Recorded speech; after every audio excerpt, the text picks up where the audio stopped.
Should men compete in women's sports?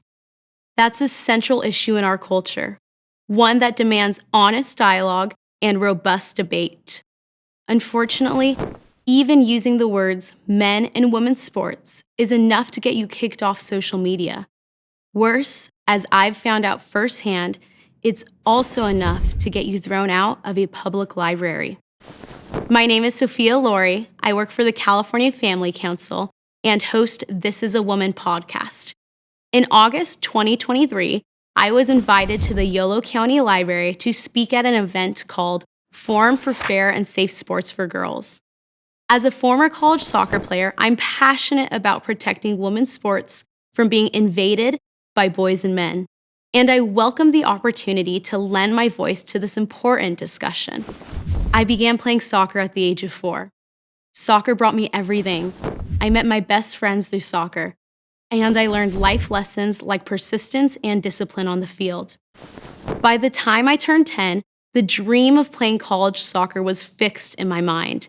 If you asked me what I wanted to do when I grew up, I would tell you I wanted to be a college soccer player. It was a dream I knew I could achieve if I worked hard. All of that hard work paid off when I earned a scholarship to play at Vanguard University in Southern California. My dream had come true. But my heart breaks when I think that 10-year-old girls could miss out on their dreams because boys are taking their place. That's wrong. And that's what I was prepared to share with attendees at the Yolo County Library event. I had barely introduced myself when a heckler interrupted me, shouting that I had committed the crime of misgendering by using the phrase men in women's sports. I responded that I would be happy to answer any questions and dialogue at the end of the event, and I asked that attendees respectfully wait for their turn to speak and interact with what the lineup of presenters had to say. Of course, the hecklers weren't there to listen, and neither was the library branch manager. Even while I was trying to gracefully navigate the disruption, he threatened to kick me out of the event unless I used the term transgender females. I waited patiently while the library manager riled up the protesters. He falsely claimed that disobedience to his orders not only violated the library's code of conduct, but also broke California state law. Nonsense. Here was a government employee charged with protecting free speech in a public venue, but instead, he was censoring me to appease an unruly mob. Once the initial uproar died down, I picked up where I left off.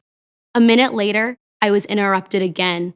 Again, the library manager threatened to kick me out unless I said transgender females instead of men. I pressed on. I knew my time was short, and I wanted to make the point that biology really matters when it comes to sports. Others can speak to the scientific specifics, but we all know it's true.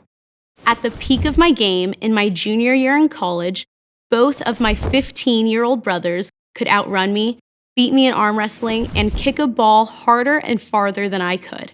Allowing biological men in women's sports does not create an equal playing field, I told event attendees. It robs young girls of their athletic aspirations. That was the library manager's last straw.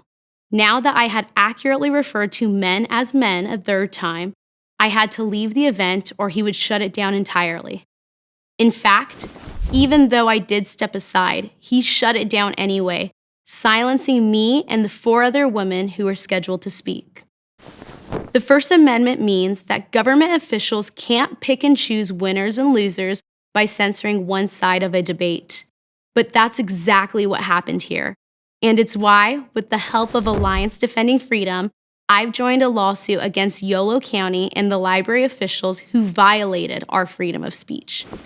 Men should not be allowed to compete in women's sports. You're free to disagree with me, but you're not free to shut me up. This is America.